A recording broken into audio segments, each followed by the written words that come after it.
New at 10, a federal judge blocked part of President Trump's executive order that paused federal grants and loans.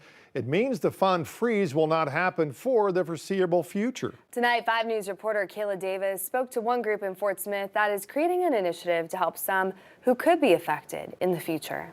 Jessi's House, a community hub for LGBTQ+ youth in Fort Smith, says any federal grant freezing wouldn't affect them. The homeless shelters in our community are usually federally funded. We are fortunate enough that we have private donors.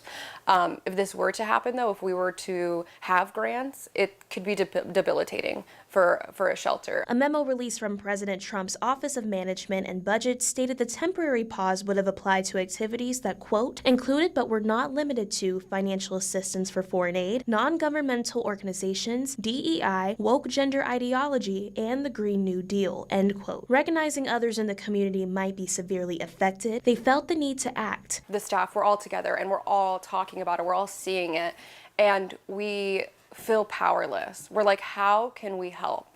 And when we realized that they were going to be orders that could possibly affect free lunches, we were like, let's start contacting schools and see if we can pay off student lunch debt. Case Management Director Samantha Holland says Jessi's House immediately set up a GoFundMe. So we have reached out to a few schools, and tomorrow we should get some numbers, and hopefully, we don't have unlimited resources, but I think that it's a good place for our money to be spent, is to feed students and to take that burden off of the parents. And for many living at Jessi's House, we have residents who are scared to leave the house. We have residents who will read these articles and not come out of their room for 3 days.